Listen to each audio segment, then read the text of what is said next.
Good afternoon, everyone. Welcome to this very special event at the Council on East Asian Studies. My name is Jing Su, the chair of the council.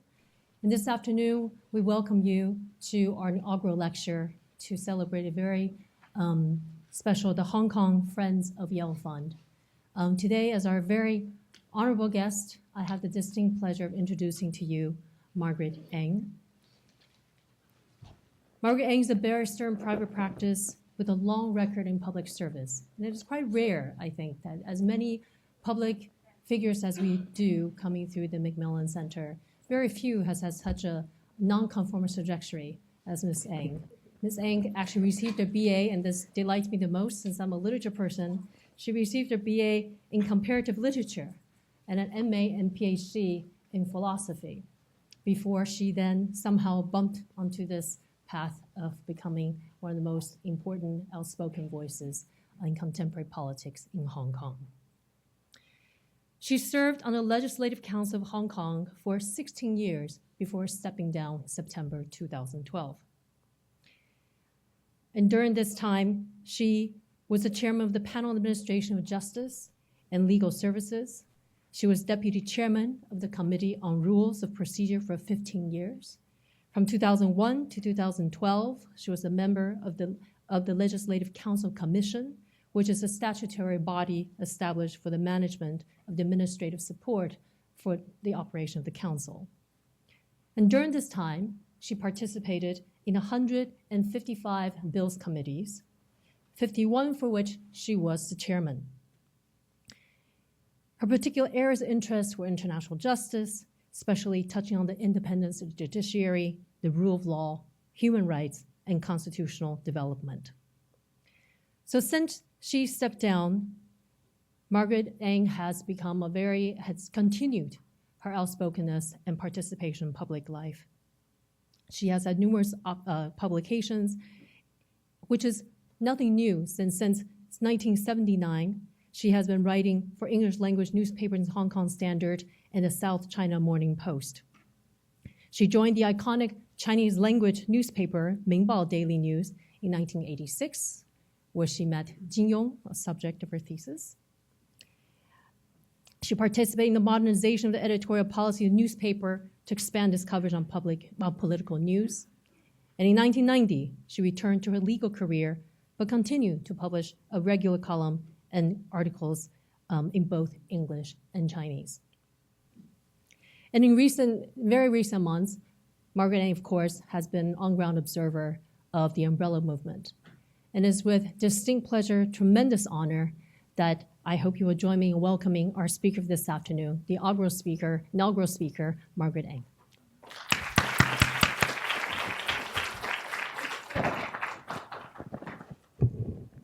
Thank you, Madam Chair. It is a great pleasure to be back in Yale after so many years, and it's really delightful to see so many old friends and young faces. Ladies and gentlemen, Hong Kong was returned to China in 1997 on the basis of the Sino-British Joint Declaration signed between China and Britain in May 1985 after 2 years of negotiation. Under the Joint Declaration, Britain promised to restore Hong Kong to China on the 1st of July 1997, and China promised that after the handover, it will follow a 12-point basic policy on Hong Kong, whereby Hong Kong will enjoy a high degree of autonomy, with Hong Kong people governing Hong Kong under the one country, two systems principle for 50 years unchanged. The 12-point basic policy was set out in detail in the body of the Joint Declaration and further elaborated in an annex. Hong Kong was to be vested with executive, legislative, and independent judicial power. Its system of law will remain basically unchanged. Its social and economic systems will remain unchanged. And the way of life of Hong Kong inhabitants will remain unchanged. Their rights and freedoms will be protected by law. Most important of all, the Joint Declaration, together with its annexes, were presented to Hong Kong and the world as a solemn international treaty between sovereign states and binding on the parties. This was vital because China was a socialist state, still is, under the Chinese Communist Party. Civil liberties were subject to harsh repression. Hong Kong was under colonial administration, but it enjoyed the rule of law. People were generally left alone to live their own lives. The rule of law and a clean, reasonably transparent government were basic conditions which enabled the international community to use Hong Kong as a safe business and financial center. Without the strongest legal and political guarantee for its future, handing Hong Kong back to China would have been an act of unmitigated irresponsibility of Great Britain. On the basis of China and Britain's repeated assurance that the promises in the joint declaration were binding as an international treaty under the legitimate scrutiny of the community of nations, Hong Kong people accepted the reversion of Chinese sovereignty.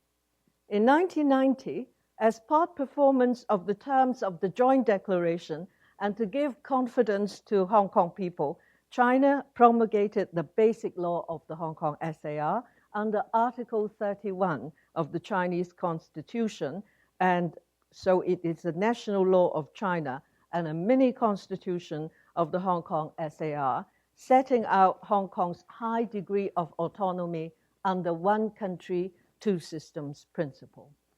With these instruments, Hong Kong has to build its own future. The two central tasks are preserving the rule of law and developing a democratic system of government without which the rule of law cannot long prevail under Chinese sovereignty. At the 30th anniversary of the joint declaration, it is now time to review how well has Hong Kong fared in these two central tasks and take a hard look at what is really happening in Hong Kong. To the casual visitor, everything seems fine. But to a great many Hong Kong people who live and work there, it is another story. The sudden breakout of the umbrella movement or revolution last September dramatically exposed the depth of accumulated frustration. The crisis was precipitated by the demand for democracy, but it also brought into sharp focus questions of the rule of law. The rule of law and democracy present serious problems to Hong Kong's future, but not just Hong Kong's future. What will happen to Hong Kong cannot but reflect the way China behaves, and how China deals with Hong Kong cannot but review the kind of politics that still dominates China.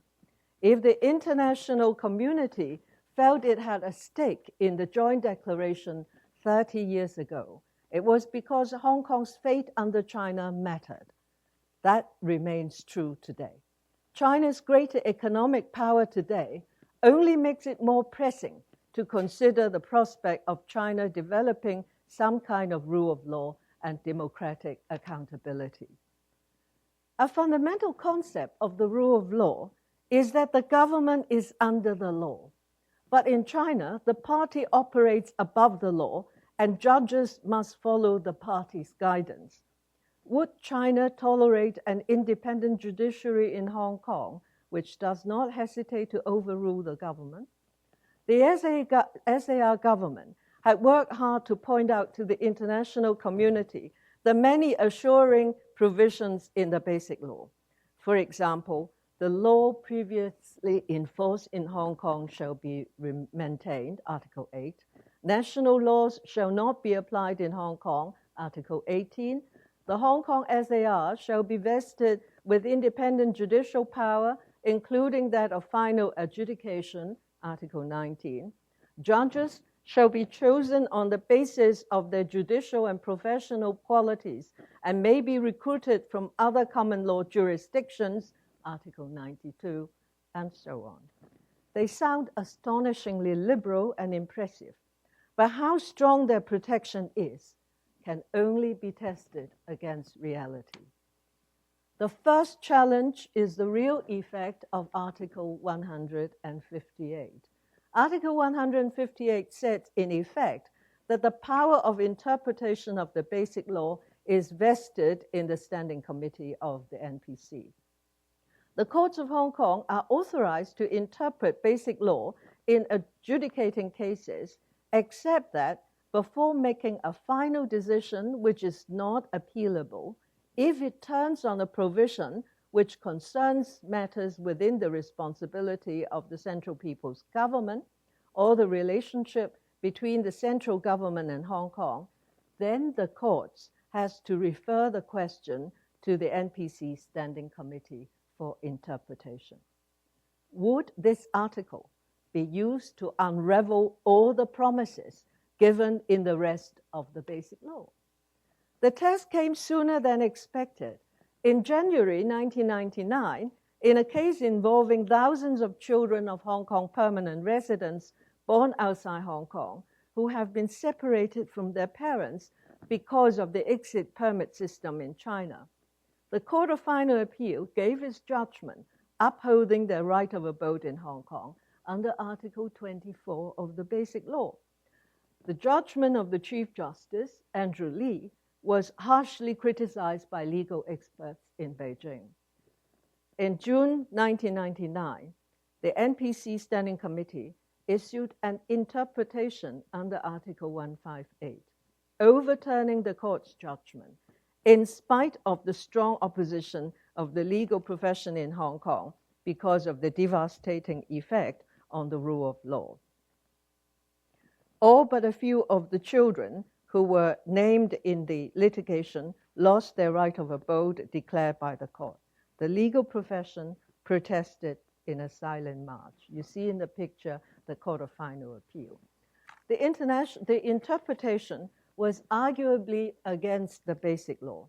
But if so, the power to impeach it lies only with the NPC Standing Committee, the author of the interpretation. The controversy shook confidence in Hong Kong and the international community. SAR government officials went on a damage limitation exercise to assure foreign governments that an interpretation would be an unusual event. On the other hand, they also insisted that it was consistent with the rule of law because the power of interpretation is already stated in the Basic Law itself. 6 months later, in a judgment in another right of abode case, the Court of Final Appeal acknowledged the NPC's freestanding power of interpretation, and that an interpretation resulting from the exercise of that power will be binding on Hong Kong courts. From then on, the shadow of NPC interpretation hanged over the rule of law in Hong Kong. The second interpretation came in April 2004 at the NPC Standing Committee's own initiative, altering the steps to be taken to introduce political reform in Hong Kong, which we'll discuss further later. The third interpretation came in 2005. The fourth interpretation was issued in 2011. It was also the first time an interpretation was given at the request of the Court of Final Appeal in what is known as the Congo case. The immediate effect of interpretations is that it renders the understanding of the Basic Law uncertain, as well as the rules by which the legal meaning of any provision is ascertained, even when it concerns only Hong Kong's internal affairs. This affects the predictability of the law. While judges may insist that the courts will interpret the law only on legal principles and not political considerations, the public may well ask, what is the point of seeking judicial adjudication if it is China that decides at the end of the day on political grounds? This fear is reinforced by the government, which does not hesitate to threaten to go to the NPC for an interpretation if the court is minded not to accept the government's view of the law. The Hong Kong courts had openly referred to these threats and the court's rejection of these threats in their judgments, but political pressure continues to increase. The situation has now developed that in a case pitching the individual's rights and freedoms against executive power, the public's concern has come to focus on whether the government will ask the court to refer the question to the NPC for interpretation and whether the courts will be able to resist the pressure. This has become a test of judicial independence and the rule of law. One notable case is, as I mentioned earlier, the Congo case in 2011.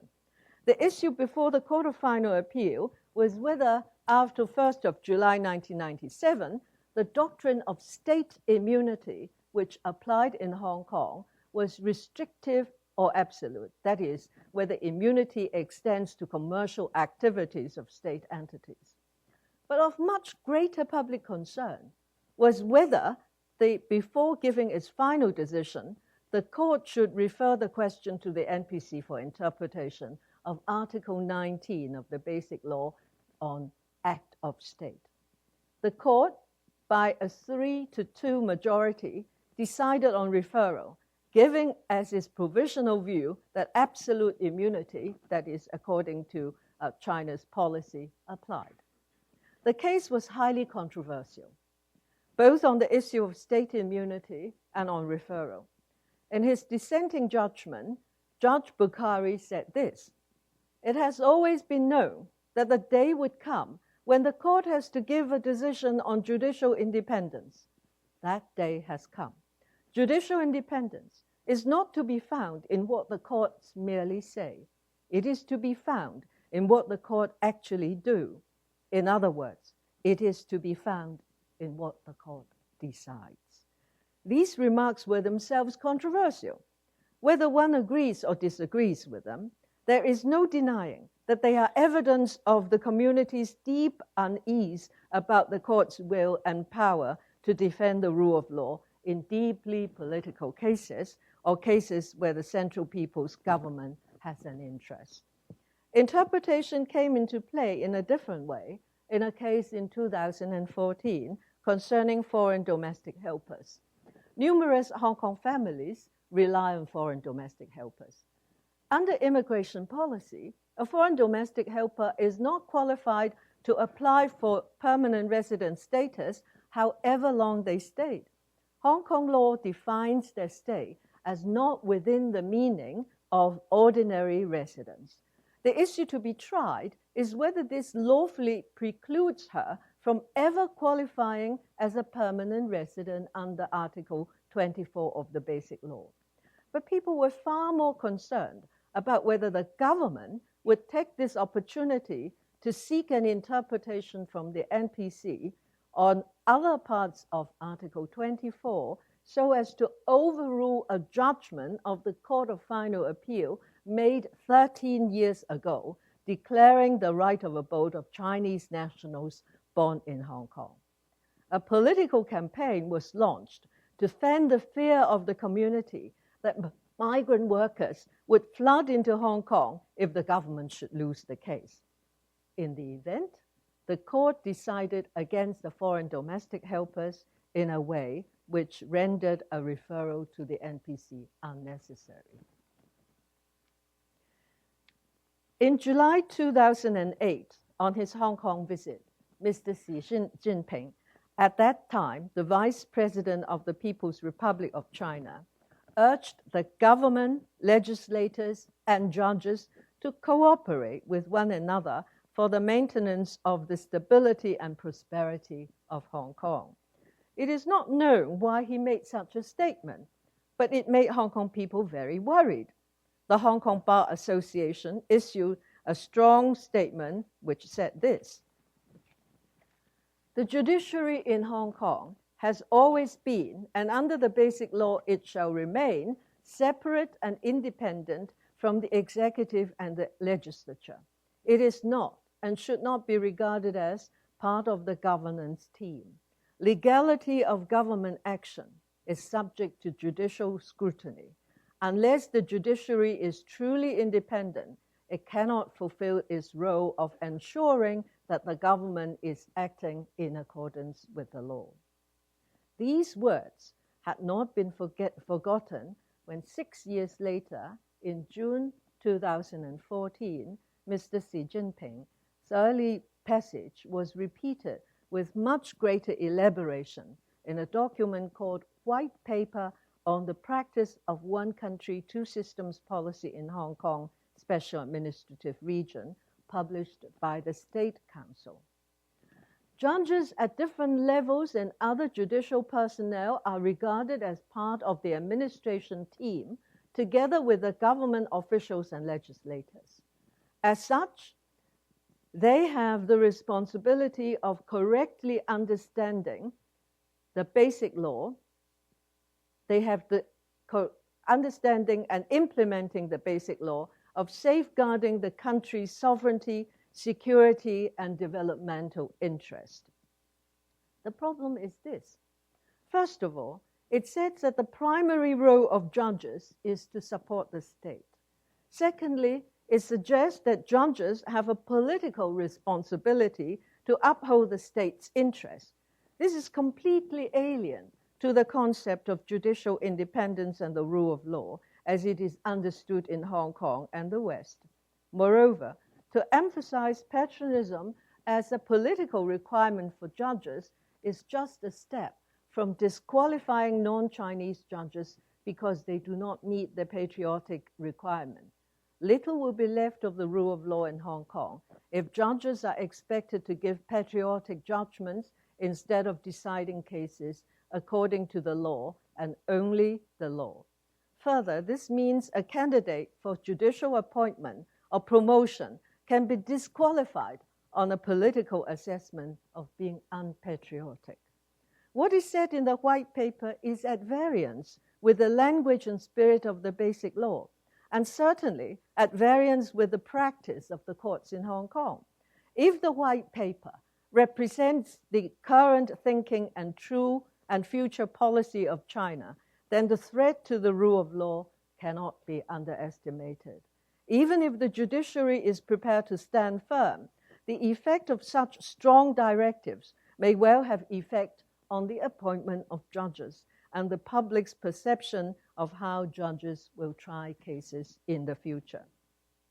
The rule of law, as we understand it, is far from unknown in China, but successive valiant attempts to foster it in China had ended with little sustained success.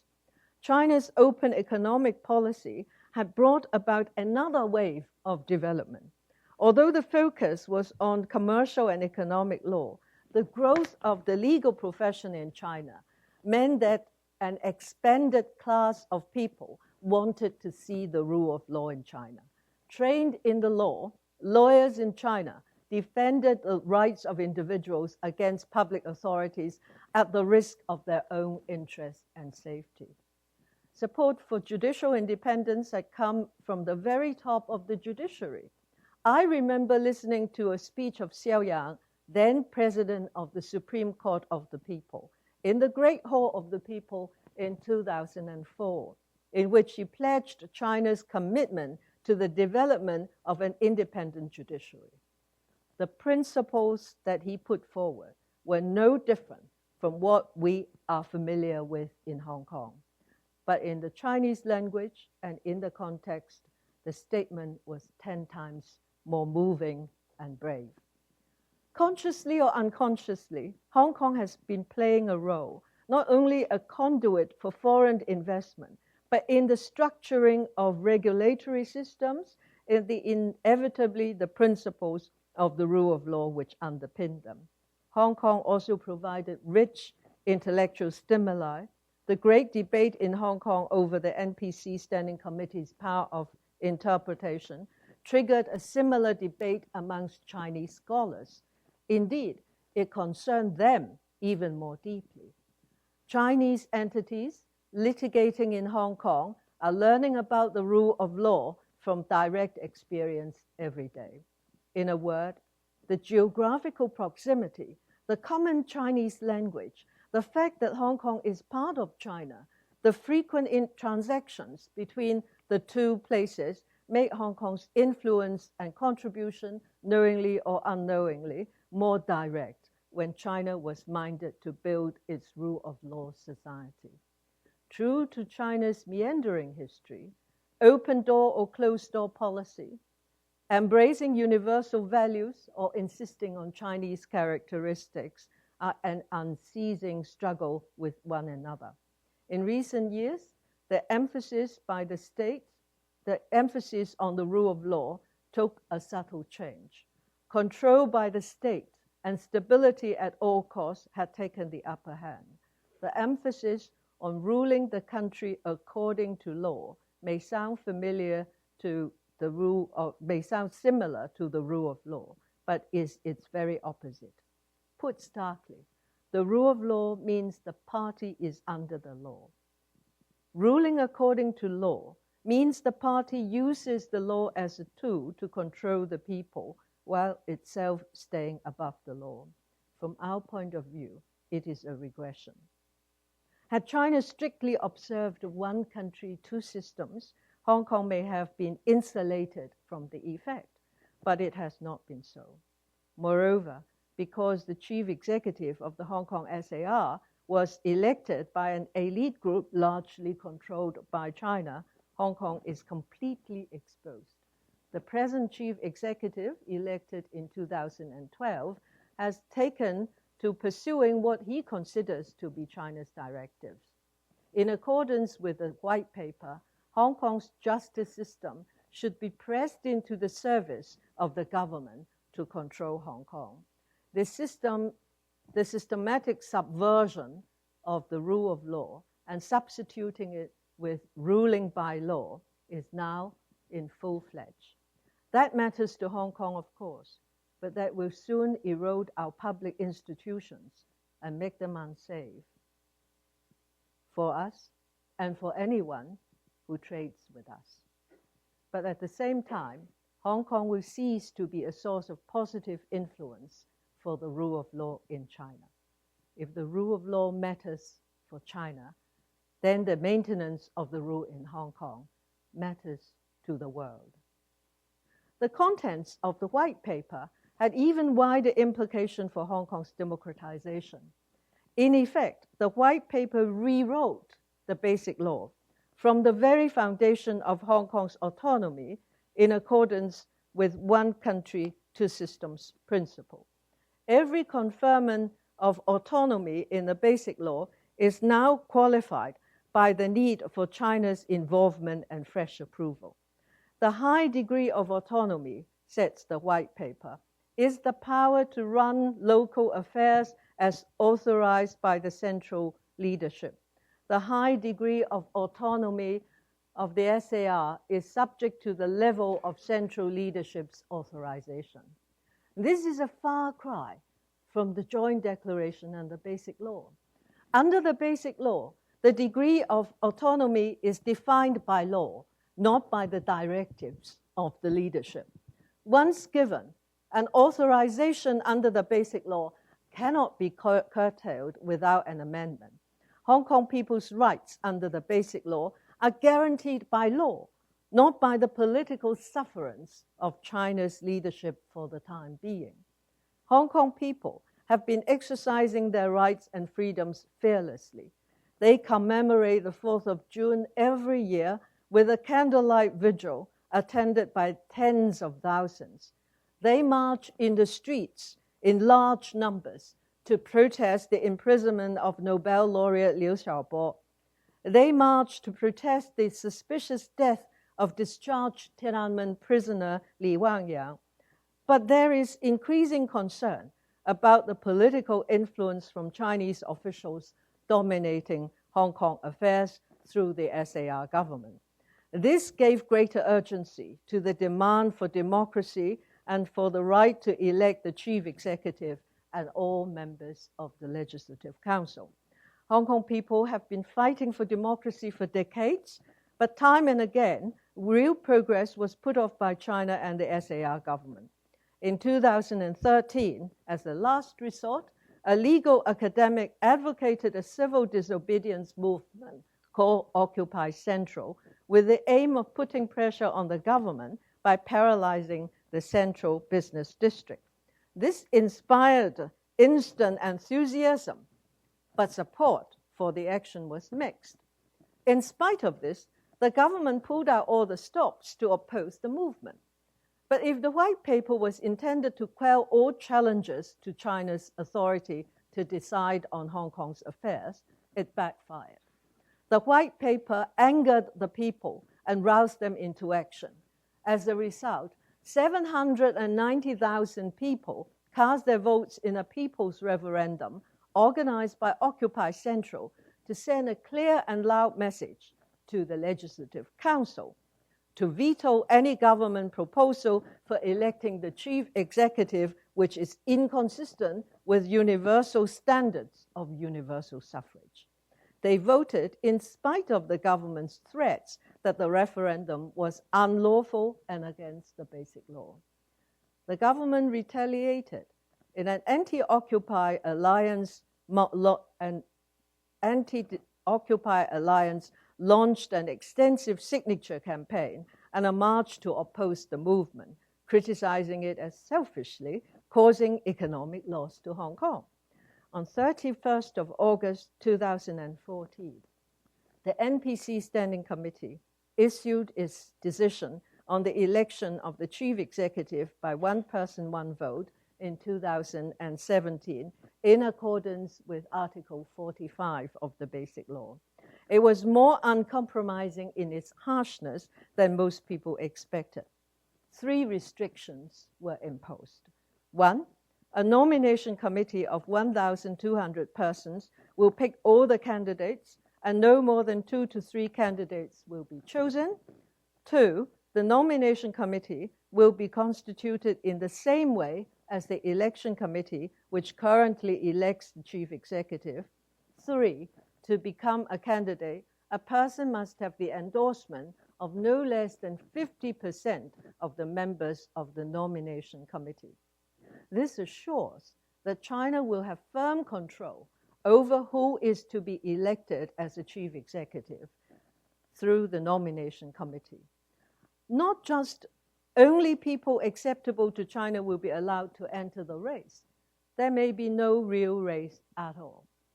No one, not even the SAR government officials who have to sell the package to Hong Kong people, can believe that this is real universal suffrage.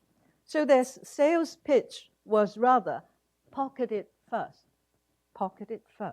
and try to make it better next time. But China has never promised any further improvement or said that this is only an interim measure. On the contrary, Chinese officials emphasize that this is universal suffrage under the Basic Law. Universal suffrage, as defined by international conventions, have no relevance. The decision sparked off the umbrella movement.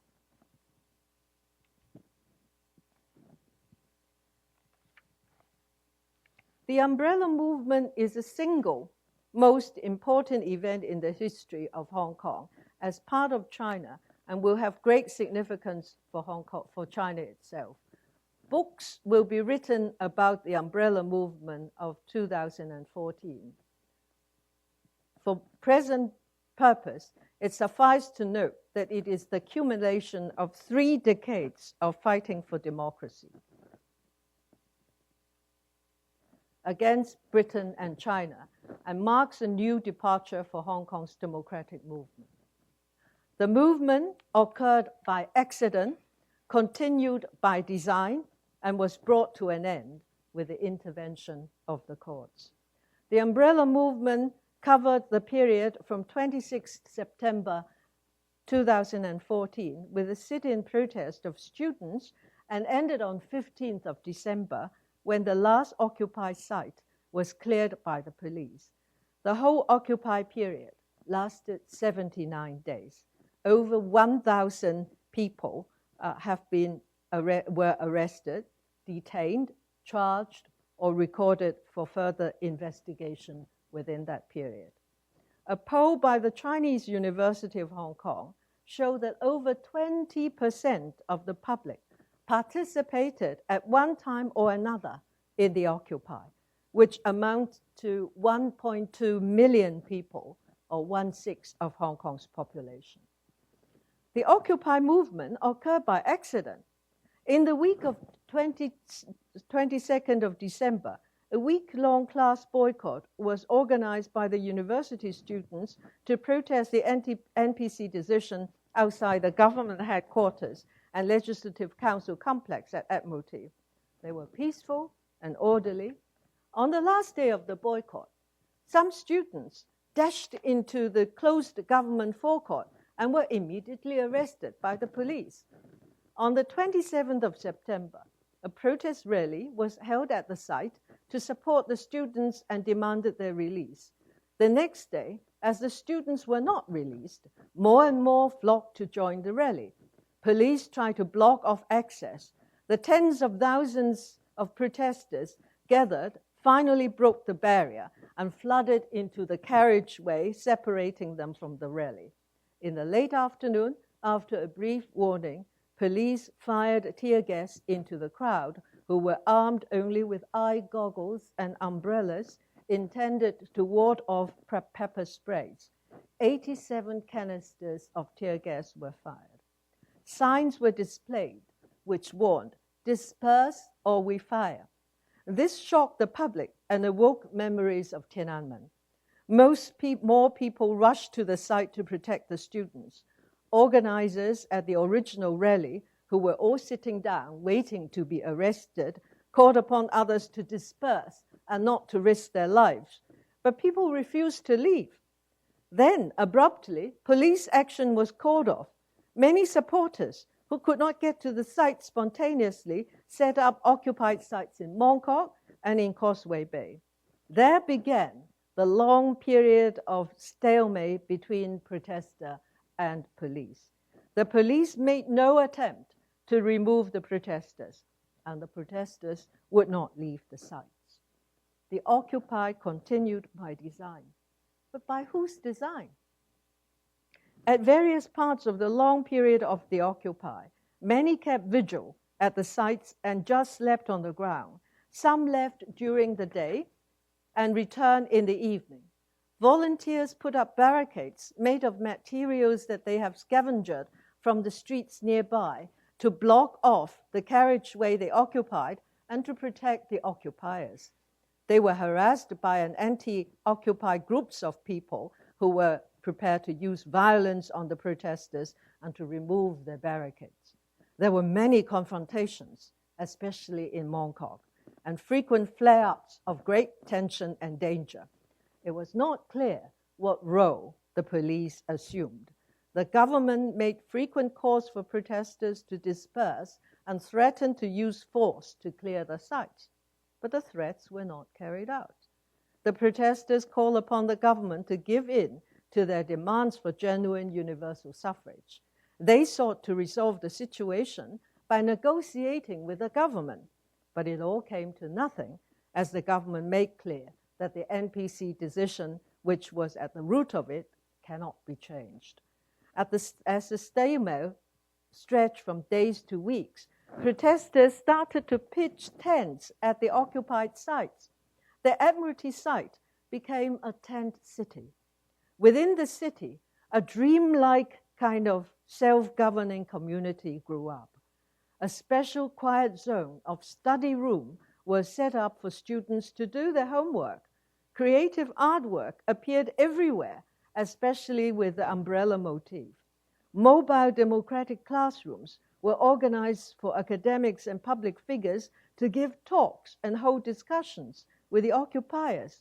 Spontaneous teams of volunteers were found to take care of daily needs such as food, hygiene, and medical care.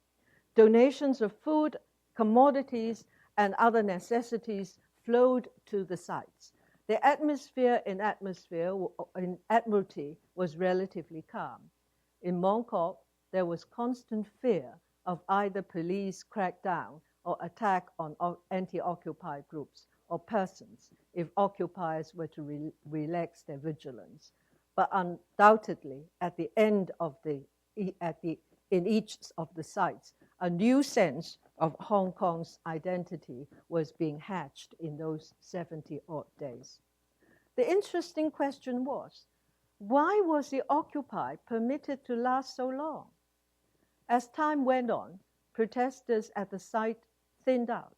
there were many opportunities when well-planned police action could easily clear the sites and arrest all the protesters without any resistance. So why did the police choose not to end it at all, but just played a cat and mouse game? One answer was that the government deliberately allowed the situation to worsen to let the weight of resentment of the public who were inconvenienced by the protesters grow to tipping point. In this, the government was largely successful. According to some opinion polls, people who opposed the continuation of the Occupy rose to some 80%. The Occupy part of the movement was brought to an end with the intervention of the courts by granting orders of injunction in civil actions brought by private parties. The Mongkok injunctions were unusual and in fact unprecedented. It was a well-established legal principle that public nuisance, such as obstructing the public highway, is the matter for the Attorney General or the Secretary for Justice to take action if he sees fit in the public interest. It is not a matter for civil claim by a private party unless his private right was infringed or he has suffered direct, special, substantial damage over and above the damage suffered by the general public. These private actions, however, were brought by small companies which charged light bus operators a monthly fee for managing their routes, and by two associations whose members owned or drove taxis. They claim that the protesters and their barricades obstructed the traffic and caused them loss and damage. The applications were made without the defendants being notified or heard, and without the court being told how, should the orders be granted, they were to be carried out effectively and in an orderly manner, although it would involve moving thousands of people and massive barricades. However, the court granted the injunctions. The reasoning of the judges was that while the plaintiffs may be able to establish at the trial that they have suffered the kind of damage which would give them the right to sue, the defendants had undoubtedly broken the law and anyway had no right to obstruct the highway. A date was set for the parties to argue whether the temporary injunction should be continued, but meanwhile strong warnings were given that interim injunctions were orders of the court and must be obeyed, and anyone flouting the orders would be in contempt of court. It was emphasized that such conduct would undermine the rule of law. The protesters may well be fighting for a noble cause, but they were not entitled to do so at the expense of the rule of law. Thus was the fight for democracy posed as a violation of the rule of law. The protesters did not give up and go away without a fight. Meanwhile, sympathetic public figures made great efforts to prevent the anti-Occupy groups from taking the enforcement of the injunctions into their own hands. On the return days, counsel were instructed to represent some defendants to resist the continuation of the injunctions. I cannot say too much about this at present, as I was one of the counsel instructed. Suffice to say that the resistance failed. The plaintiff asked for an additional order to direct the police to assist the enforcement of the injunctions and to arrest anyone who obstructs for criminal contempt of court. This is yet another unusual feature of the case. The Secretary for Justice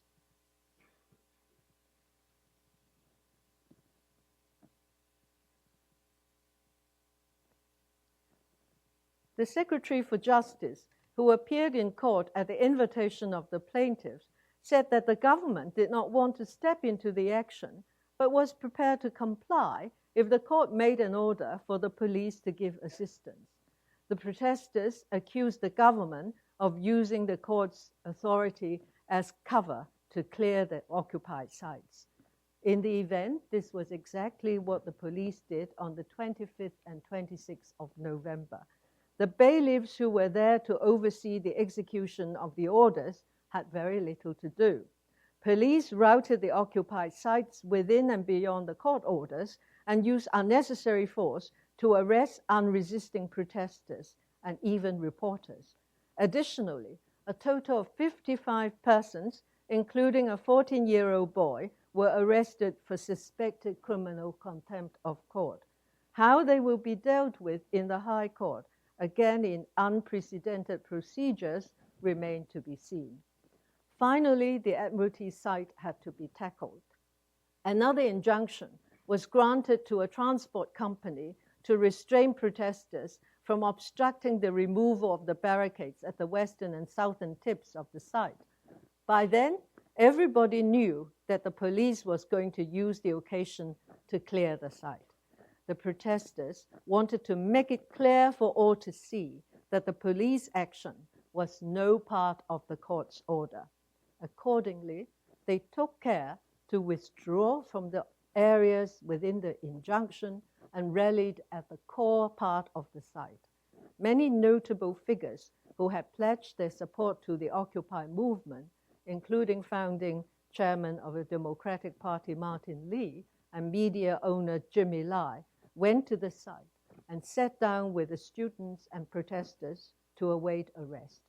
The police was determined to show how civilized they were.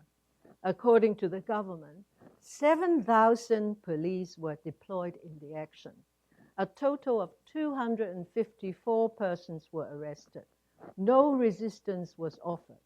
The tents and all the paraphernalia of Occupy were bulldozed and cleared away. Traffic was restored to normal.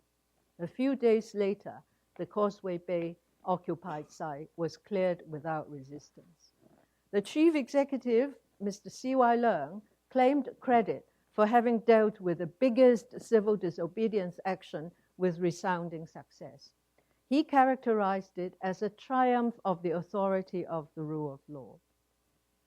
Every year in January, the judiciary holds a solemn ceremony to mark the opening of the legal year. This year, the challenge to the rule of law in the umbrella movement was the theme of the speeches of the Chief Justice, the Secretary for Justice, and the Chairman of the Bar Association. Each had something to say about what the rule of law really meant. The Secretary emphasized obeying the law as the basic requirement and criticized the protesters deliberately breaking the law and flouting the court orders as undermining the rule of law. There can be no democracy, he said, without the rule of law. The chairman of the bar criticized the government for confusing the rule of law with ruling by law, endlessly repeating that this or that was done according to law, he said, was typical of a tyrannical government.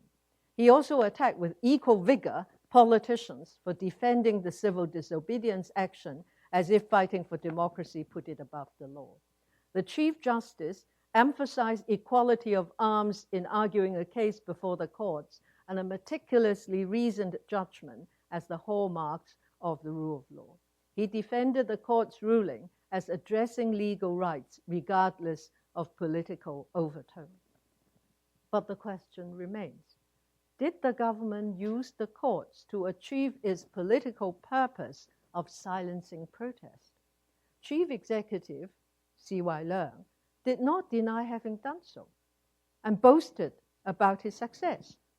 But supposing he did, was it in any way at all inconsistent with the rule of law?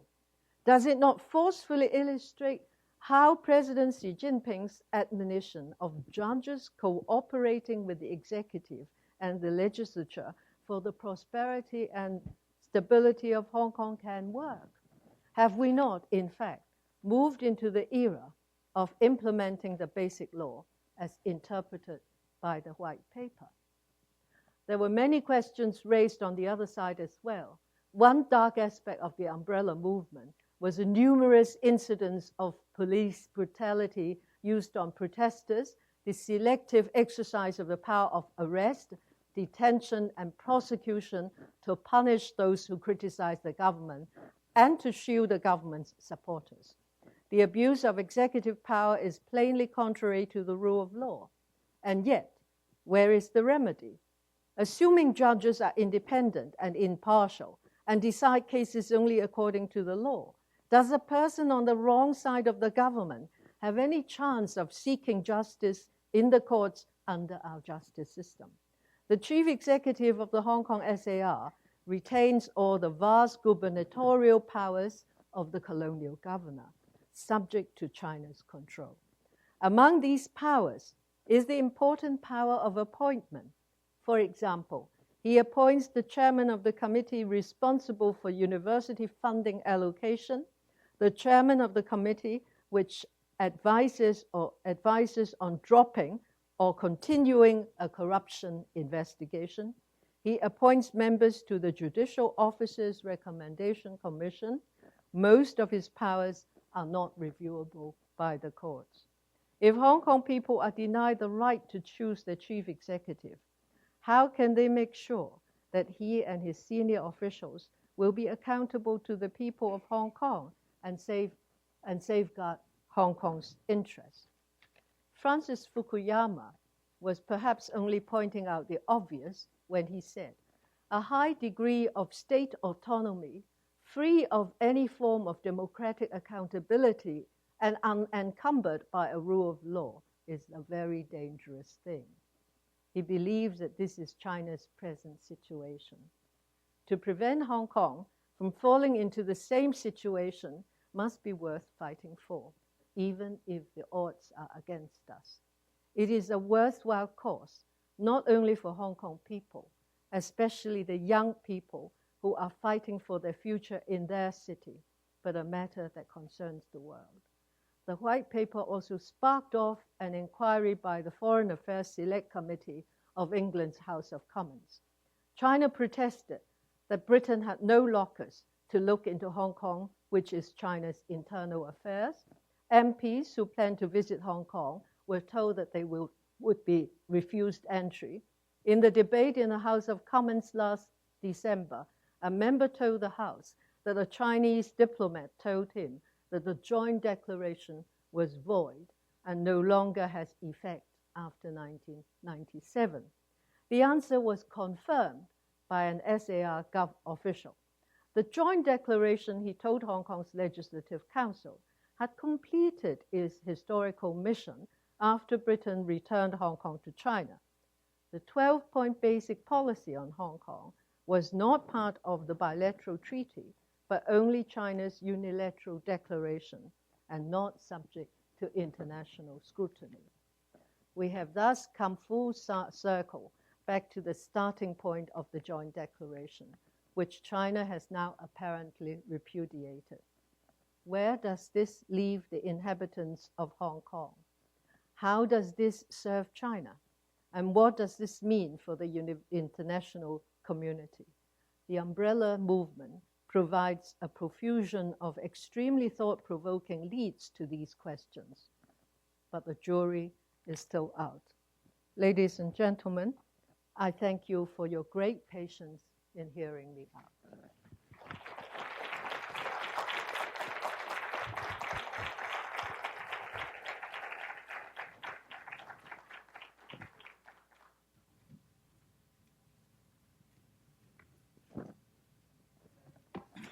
I have agreed to take questions. In fact, not just questions, but I would welcome any views, because what looks to a person in Hong Kong may be very different to people who are outside Hong Kong. So your views, your criticism are very welcome, and I will try my best to answer any questions you have.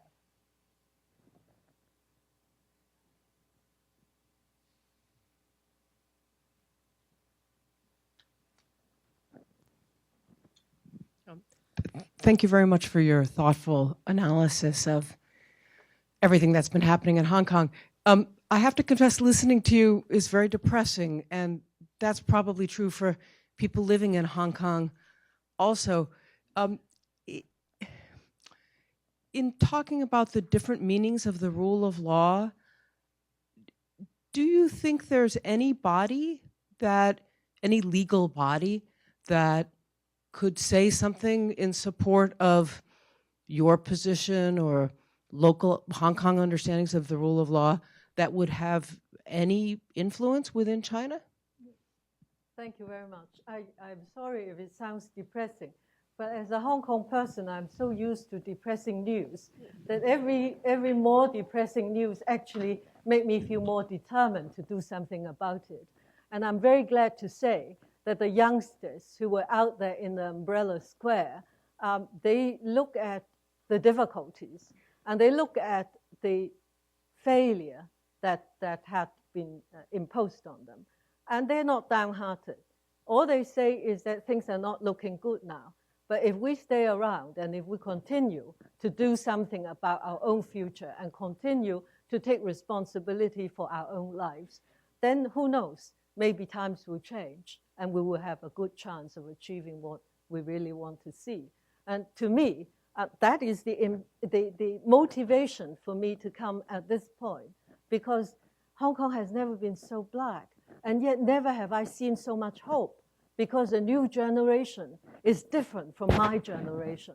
My generation is prepared to voice our views and put the responsibility on the governments to carry out, to do what is just.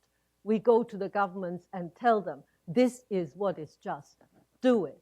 But the youngster said, if you don't do it, we're going to do something about it. So depressing, yes, but I think it also gives us great hope because we have a brand new generation. There is a generational change in Hong Kong's politics. Mark the umbrella movement. This is a new start. It's not just another one. It's not just a mass. I have shown you many pictures of people marching in the streets, people sitting down in the park. This time is different. As to the rule of law, as I understand it, this is the general understanding of the rule of law in the whole of the legal profession. In fact, you would say that it is blasé. Nobody thinks that there is anything very special about it. And we more or less received the shock. Many of people of my profession only now realize that there are people who do not distinguish between the rule of law and the rule by law. Now, your question is, can we do something to influence China so that it understands our version of the rule of law, which is your version of the rule of law, and generally what we understand by the rule of law? And I think that we must not assume that people in China do not understand this. As I was saying a little earlier in my speech, in fact, a lot of intellectuals in China do understand this. Xiaoyang himself understood and promoted it. It is not new in China. It is the political situation in China which made it some people, the leadership perhaps, feel that that is not it's not safe to adopt the rule of law because it means that the party submits to control by the law, and somehow they feel that it will affect their sense of security, and they have to overcome this. How they're going to overcome this, I have no idea. All I'm saying is, why don't you let us continue to have our own rule of law in Hong Kong until you are ready? Then you are welcome to have the same thing. But meanwhile, let us keep our own. So I hope that answers your question.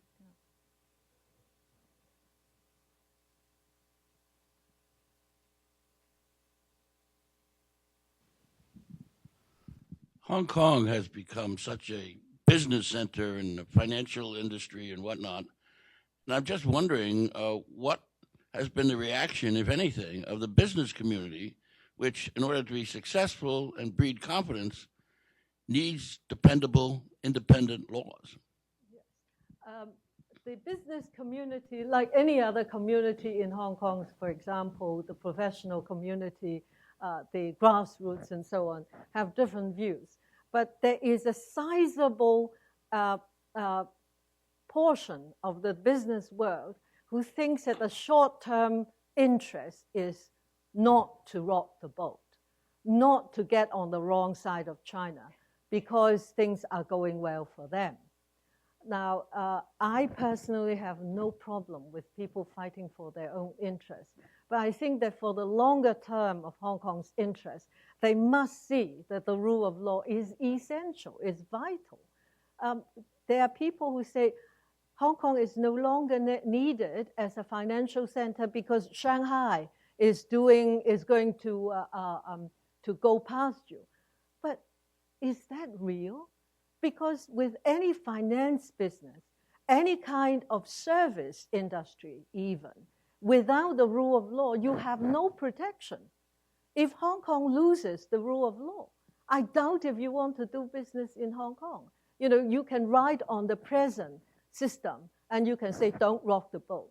But the boat does not stay still. The boat may want to stay still. But if the political waters change, you will overturn. So that is why, because a lot of a business community has short-term interests, they don't want to trouble this kind of thing. And it is a difficult fight, you know, it's not easy.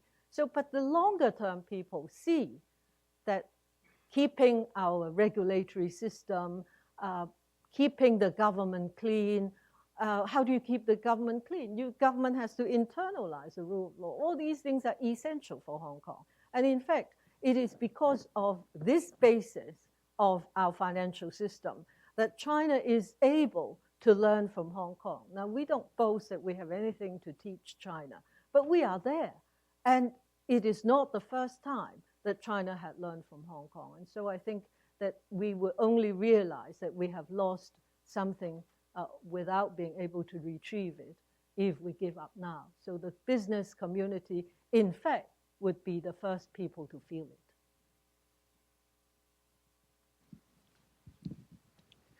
I wonder if you can talk a little bit more about people with different class backgrounds, their reactions to the movement. Are there any people who are against the movement? And also, like, I would imagine small shop owners and workers and probably foreign domestic workers, their reactions will be quite different from those, business people and also students. Thank you. Yes, you are right that there are split views about umbrella movement. One figure I quoted to you, towards the end, 80% were against the people the students continue to occupy. But you must not confuse that with 80% of the people against the students or against their fight for democracy. They only think that you really should get out of there. You should not continue to occupy those places and obstruct because it's not helping you. There may be well-wishers, there may be people who are frustrated. So there are split views. And in fact, families are split on are you for or against Occupy? And I understand that so many people have been unfriended on their websites that it is quite unprecedented. But it is not a class thing.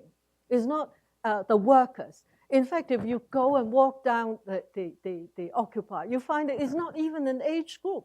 Although the students are the motivating force and they're in the forefront because they're fighting for their lives, there are lots of people of all age groups who are there to support them. And among these people, there are poor people, there are middle-class people.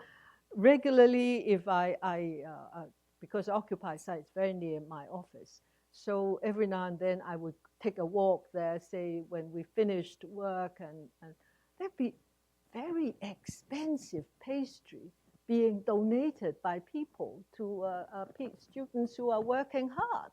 So it is not a class thing. And I don't think that there is any split view about the fight for democracy.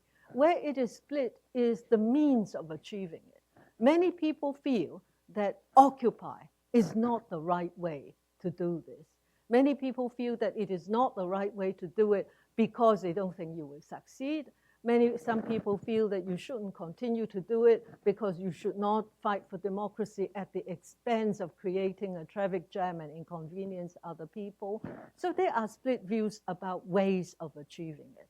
Now, as to small shopkeepers, in fact, many small shopkeepers are the staunchest supporters of Occupy.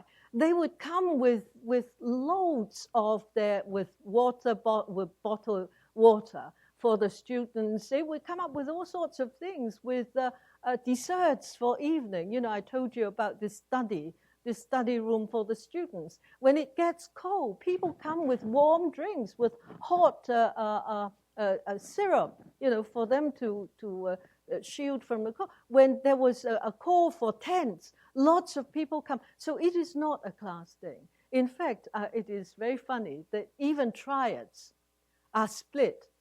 So in Mongkok, the situation is very violent, or can be very violent. So some of the people who are doing violence are triads. But these triads are met with the defenders of occupiers, who are also, you know, somewhat with a background in the similar kind of class.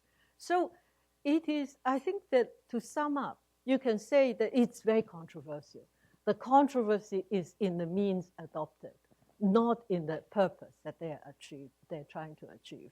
And the controversy of adopting this means is really a worry as to whether this would backfire.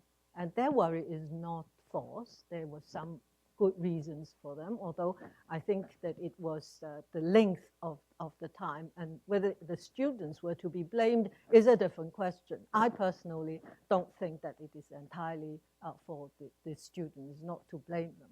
But, you know, after the umbrella movement, the question is now, how do you reconcile with the society? How do you find a new way forward? We've tried everything. We've even tried Occupy. Now, we're still not there. What are we going to do next? That's a very interesting question. You are right that views are split. But one thing is even more certain, and that is now you are left with very few people who don't have a view. Very few people say, maybe, maybe not, I don't know. What is the umbrella movement? Say that again. You don't have anything like that. Awareness is the first step. What?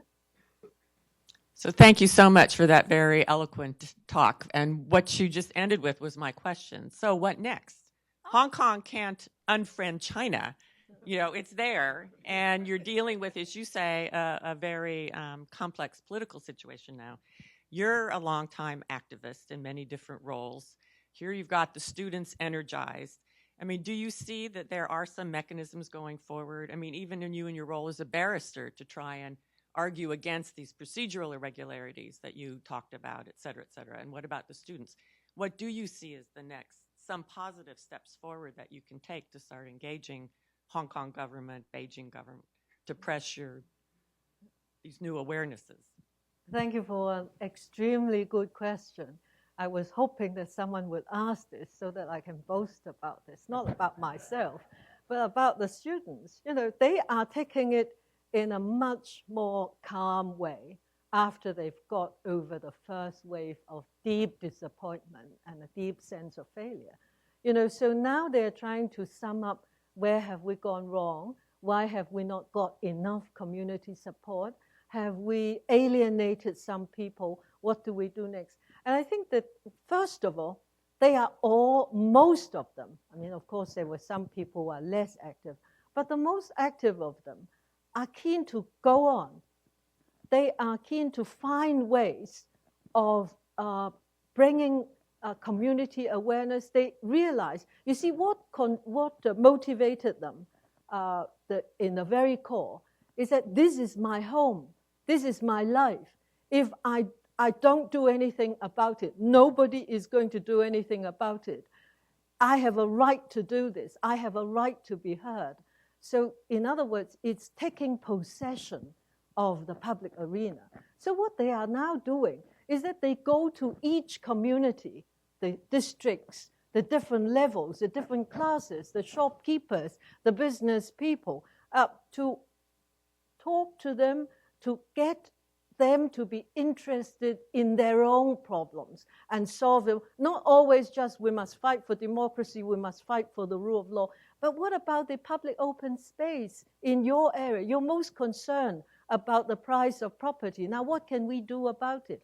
Going there, understanding what is the real problem, practical problem that people are facing, and try to find a way to get people together to solve that kind of problem because they own the place that they live in, one way or another. That is very encouraging.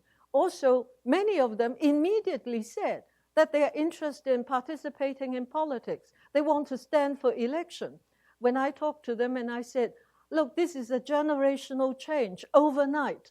The present pan-democrats are have-beens. You know, they are out of date. They're on the way out. It is for the young people because their views are completely different. You know, they don't shy away from it. Although they are very critical of people in LegCo now, they don't give up LegCo altogether. Although district councils are, you know, very local things. They are interested. And I've been talking to them and I said, how are you going to do it? And they have clear ideas that they must bring something new. They're critical of political parties. So they are trying to fight because political parties have lost the trust of a lot of people. So, but they know, they realize that being completely free and spontaneous is not going to achieve the goal. So where do they find the middle, the kind of organization which is bottom up, which would bring people together, which would help different views to come together, have a debate, and reach some kind of decision that they would all stand by? You know, all this sort of thing. And they are trying to now organize themselves in this way and map out what is their strategy if they are going to run for an election. And it wouldn't depend on their being elected. It depends on their joining in the election. So in every way, on every level, they are looking for plans, they're looking for organization, they're looking for connecting, they're looking for engaging. And they do not feel any qualms about talking to the mainland officials if they have an opening, or already now they are pestering the Hong Kong government, look, talk to us, you've got to talk to us. What's the point of running your consultation paper if you don't intend to listen to our opinion? So I don't know if that answers your question, because many things are in being, they are being done. But it is precisely because so many things are happening that you are very hopeful. This is a generation who is not going away and who is determined to be engaged and to engage other people in the dialogue. They deserve a lot of support. Even, you know, elderly people must try to. I had a question about your question. You said you raised one question: why was it allowed to go on for so long? Yeah. And you only addressed one possibility. And I wondered if you were going to address other possibilities. I asked the question because I cannot make a statement.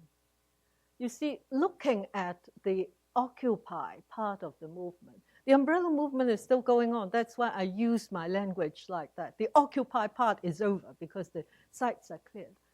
Now, I very much wonder what was the original tactic of the government.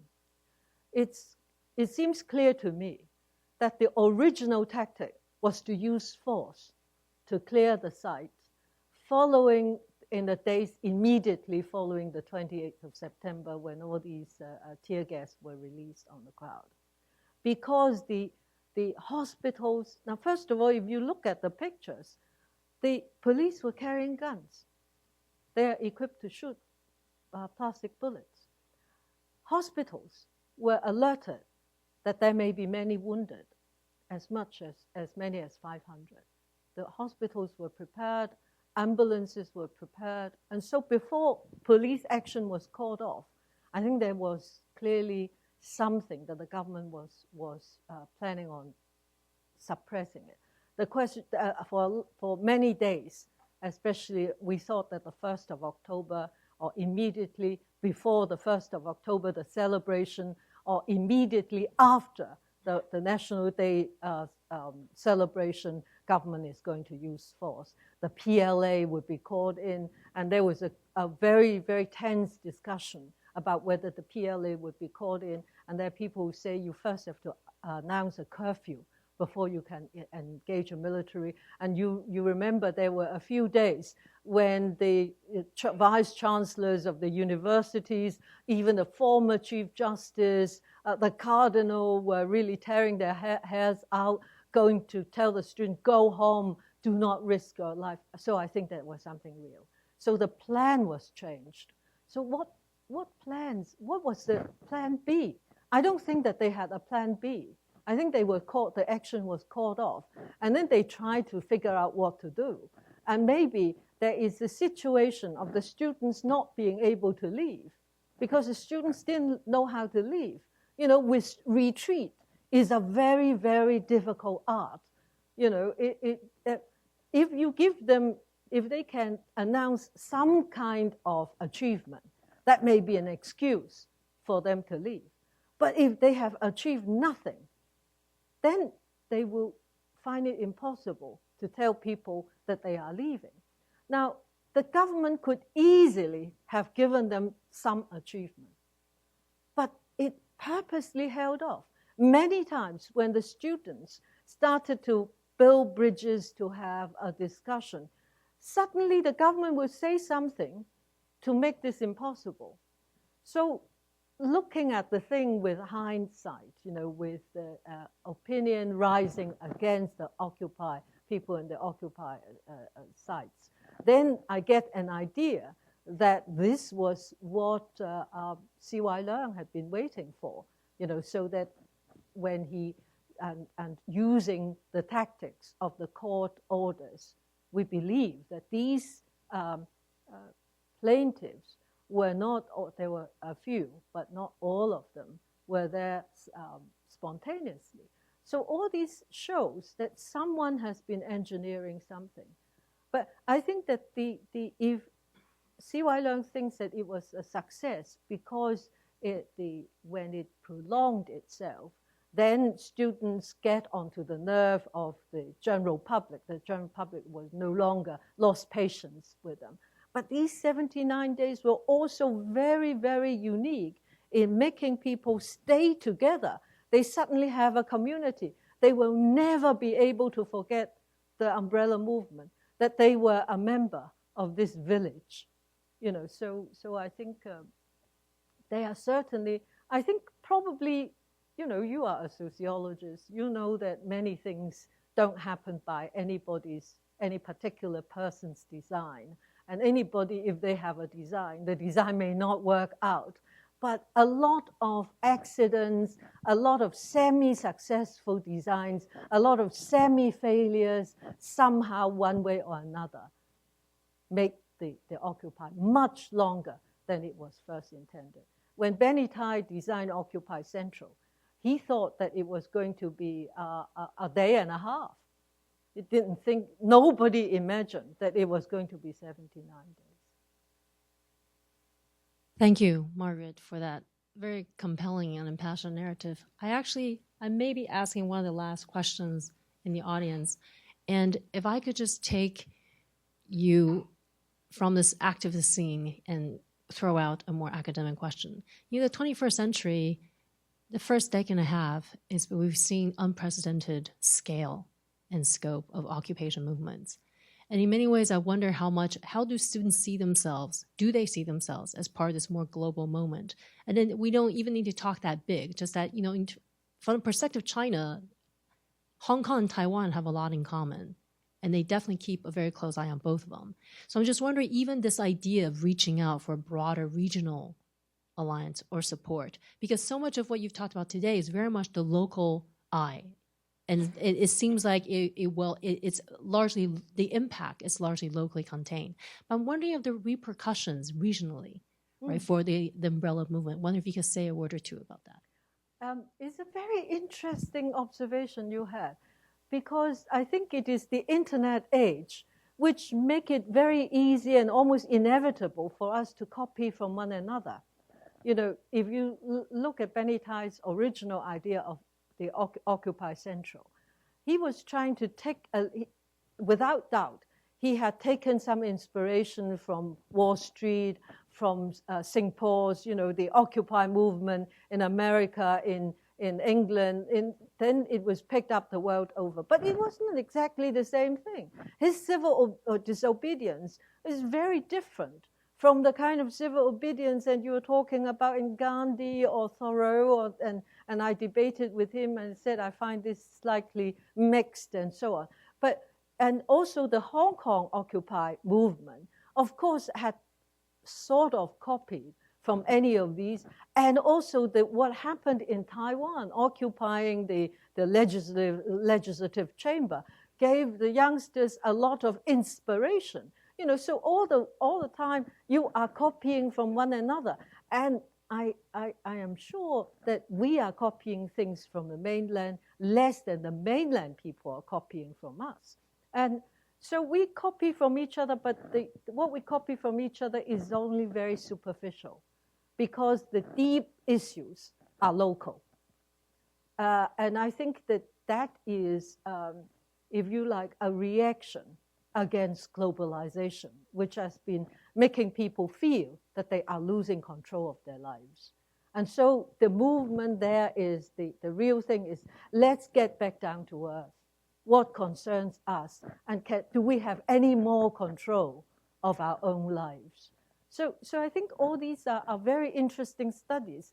There are so many topics. I think it would give, already there's enough for about 100 PhD theses. So if each one of the young people sitting there want to write a PhD, there'll be lots of material, That's fine. I'm very pleased. Thank you. I had a very quick question about the shadow of Tiananmen on Occupy Central, especially with regards to police involvement. You say that people were very supportive generally, but not necessarily of the method of protest. And I wondered if there were any indications of police disobeying orders, if there were orders. Yeah, right. Tiananmen, certainly the shadow of Tiananmen was very large, because what triggered off the Occupy was actually the tear gas, and also the disperse, or we should. Now, they explained that was a mistake. He said, you're just looking at the wrong side of the banner. The right side is, please go away, because we would release tear gas. It's just that to save another banner, we have it at the back, and you looked at the back instead of the front. But I think it is the moment you can see this force being charged on the crowd, then a lot of Hong Kong people, I show you that picture of the candlelight vigil. You can see, whatever the spectrum you stand on in democracy, in fighting for democracy, Hong Kong people are of the same view when it comes to Tiananmen, because the stamp is too strong for them to forget. So the moment you have the police, the anti-riot police, in the streets firing tear gas, then Tiananmen immediately sparked in everybody's view. And that is why they rushed to the site. Instead of running away, they rushed there. They rushed there to protect the students. Tiananmen must not happen in Hong Kong. I think that was also at the back of why the police action was stopped. Someone higher than C.Y. Leung did not want the image, even a lesser version of the image of Tiananmen, to happen in Hong Kong. And so the police, very funny, the police again is split. You have the police who were really brutal. You see this image on the videos, in YouTube and so on, really using the police batons to beat people from above, beating people on heads, on their backs, when people are retreating from the site, when they are dispersing. That is unforgivable, is inexcusable. So you have police officers who are like that, and you can see their face, the violence in their face. And then there are police who are very worried about this kind of brutality. You see some of the net media, the online media, you have articles written by these police officers who said, I am ashamed of my colleagues who are doing this. We had the police, the Hong Kong police, had such a good reputation in the community. We had such overwhelming trust from the community, and you are destroying this. So the police was split. At one point, it threatened mutiny. And that is why a lot of things were happening behind our backs. You know, we will not be able to find out until many years later from the archives exactly what happened in the police. Thank you for being here today to share your point of view. In your lecture earlier, you mentioned that the Hong Kong government officials have been socializing pretty hard in terms of the election agenda that is being set by the Beijing government. And in your opinion, do you think the people of Hong Kong are going to settle and just pocket whatever that is being put on the table right now? Right now, I think that it is very unlikely. But if you see, the interesting thing is this. In 2004, the NPC Standing Committee, having changed the procedure for introducing political reform in Hong Kong, actually created a very interesting situation whereby the Standing Committee will issue a decision about what Hong Kong should do, which Hong Kong's Legislative Council can veto. Don't you think that is amazing? You know, and so now it depends. They don't have the pro-government lobby does not have 2/3 majority, and it was in the Basic Law that they require 2/3 majorities to pass, because at the time in 1990, when the Basic Law was promulgated, they thought that the trend will be there will be overwhelming demand for democracy in Hong Kong. And so as to make sure that it will not be passed just by majority, they made it 2/3. But now they do not have the 2/3 majority in LegCo, so they will have to get some of the Pan-Democrats to go over and vote with the government. They need 4 extra votes. But now, this time round, I think it's much more difficult for them to get the 4 votes. Now, of course, never say never. You never know what's going to happen nearer the time. But I think that it would be a very silly risk to take, because if you look at the demographics, you find that the latest poll that I looked at before I came was that 43% of the general public polled said you should not pocket it. 35% or 33-point-something% said pocket it. So if you compare the 2 percentages, the people say that not to pocket it would still be more, but neither of them reach really a clear majority. You know, any large change, a fundamental change, should not pass by a bare majority. 60-40 will not do, but the government is doing this all the time, but now you don't have 60-40.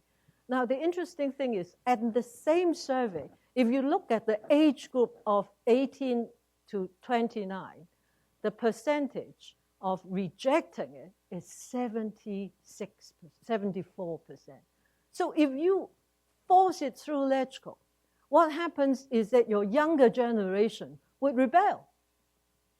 So what will happen come 2017? So I think that it is not working. So don't worry about it. If it doesn't get through this time, we back to square one, still have the election committee, we'll have a way of dealing with this. But if for any reason it got through, then what? Then it's another scenario. I think much depends on what your aim is and whether you are able to look at reality and see how in the real situation you are going to fight for the best for Hong Kong. But I don't think that this proposal, this NPC decision, should be accepted. I think it is very bad for Hong Kong, and it's going to be very bad for China. It will make Hong Kong ungovernable. Hello, thank you. I'm sorry for the voice. At some point in your answers, you mentioned the fact that CY Leung could have given away something to the students, and that he decided not to. But my question was, what do you think he could have given away? Like, to what extent has he been a complete puppet in this story? Or I think he is more than a puppet. He actually is quite enthusiastic. He believes that all the colonial institutions are bad and should be abolished, including universities, including the rule of law, and so on and so forth. He's a very strange person. Not strange, but strange if you look at a Hong Kong person. Now, when you have a very strong party, the government, who has all the powers and all the influence, and you have a very weak party, namely the students, and you have a negotiation, always the weak had very little to give, and the only strength it has is to dig its heels in. There is a lot that the stronger party can give. For example, it can be more conciliatory. It can say, let's continue the negotiation, let's continue to talk, and let's do this, that, or the other, and find a way forward. But they were not interested. In fact, it was quite the opposite. Whenever they are about to, you see, there were talks before the talks, rather like the joint declaration. How are we going to talk? You know, so you have talks about how they're going to talk. You know, and so they say, well, there has to be more than one round. It has to be neutral ground, and so on and so forth. When they are almost reaching consensus, then something happens, and it has to be called off. Yeah, that didn't. I haven't quite got you right. yeah, no, you answered partly my question, but another part of the question was, I mean, to what extent the students were talking with the people that actually mattered? That was my question, because it was a strange situation. You had this negotiation in Hong Kong with very Hong Kongese local problems, and Beijing was in the background, and it was obviously the most important, protagonist in the story on the government side. So that was my question: was what autonomy do you think Hong Kong authorities had to negotiate with the students, or did he have Beijing on the phone every day telling him, what to do, basically, because they're calling the shots in the bottom line is this one. We believe that during the umbrella movement, he was receiving practically, this chief executive was practically receiving daily instructions. But on a day-to-day basis, does he receive day-to-day instructions? Does the China liaison office on this term is much more active and much more participatory and so on. So it may be that. But I think the way we look at it, a normal Hong Kong person looking at it is this, that especially for someone like me, being trained in the law, we look at legitimacy. Here's the basic law who says that your chief executive is supposed to represent Hong Kong. So as a Hong Kong person, you run after him, whether you like him or not. This is the proper thing for you to do. And you do that is legitimate. Now, so the students look for, first of all, they wanted to talk to the chief executive, and of course, they call for his resignation, which doesn't help. You can't call for someone's resignation and at the same time ask to negotiate with that very person. So they realized that they got the logic wrong. So they said, we don't want to talk to him anymore. We just want to talk to the chief secretary, who is the head of the civil service, so to speak. It is when they have hit a blank wall that the students then wrote a letter to the central government. And they say, well, it seems that this government, we have difficulty talking to the government who ought to be representing us. So can we come and talk to you instead? Which I think was very proper. And reading that letter in Chinese, I think that was a very polite and very, very decent kind of Chinese. It's the kind of letter that you would be very proud of. So I will no longer say that our students don't know Chinese. So in the future, what do? Do you talk to people who matter? Yes. But I would say that they recognize one thing, even one more thing. And that is, before you talk to anyone, before you ask, who are you? Do I talk to you? You have to ask yourself, who am I? Who are the people behind me? If I have the community behind me, then that's one thing. If I only have a group of students behind me. That's quite another. You know, if you're going to negotiate with someone who is strong, stubborn, insensitive, and so on and so forth, all these impolite words, then you make sure you are very well equipped. And I think the students have gone away to get better equipped. That is a one-line answer to your question earlier. Thank you. I have a quick question. How serious do you think the problem is that umbrella leaders may be targeted, not only by the Hong Kong government, but by the authorities in China, targeted personally in order to silence any future activity? I think this is very, very worrying because of the nature of the tactics. It is a way of spreading a kind of terror that if you are involved, you will be marked, and your private correspondence, particularly your emails, your online communication, will be looked into under the pretext of criminal investigation, or worse, prevention of crime, because criminal investigation requires a crime which you are investigating. Prevention of crime does not require even that. So if you have your private life looked into, you know, you don't have to actually be thrown into prison. So I think that lots of people are feeling the oppression. And now, of course, this thing is spreading. Not only, I mean, I said that 254 people were arrested in the square only on that day, but more than 1,000 people have been arrested. And even more than 1,000 people arrested. You see, before they took action to start arresting people in Admiralty, they say, we're going to do it at 3 o'clock. Now, those of you who don't want to be arrested, please go now. And everybody who left the site had their ID card, their identity card number copied, their particulars copied. They're going to be followed. So they use this as a kind of intimidation tactics. And I dislike this, because this tactic is not so much that these people are going to be under surveillance, but it is a tactic which tells you, I am placing you under surveillance. And this is a tactic which is very alien to Hong Kong. If we want to do secret surveillance, we used to do it really secretly. You know. But it is when you try to threaten and intimidate, you use this kind of tactic. Now, you look at what is happening in the university now. The law faculty, now the whole world knows, the law faculty is under attack from the chief executive in his position, he says, as the chancellor of the university. The most respected law professor, who is likely to be recommended for promotion to be a pro-vice chancellor, is under attack. And what is his crime? His crime is that his department harbored Benny Tai, who suggested Occupy Central, harboring someone the government dislikes. Now, the latest explanation of C.Y. Leung was that I am not interfering with the university, but as a chief executive, I have a duty to protect national security. So he is raising that to the level of national security.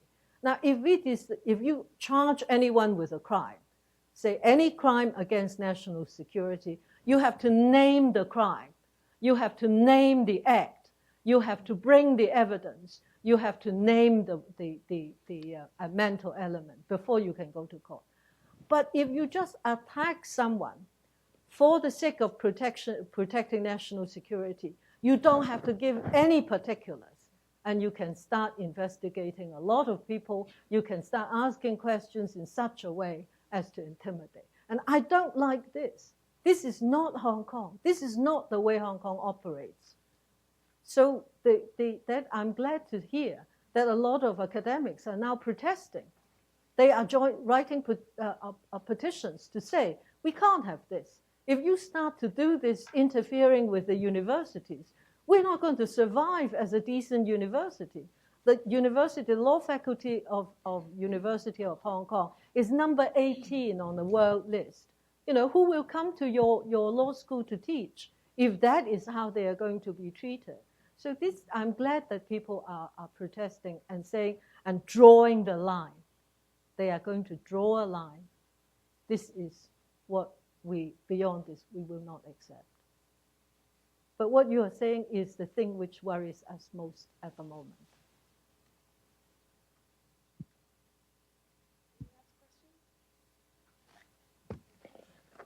Thank you all. Thank you. Thank you very much. Thank you.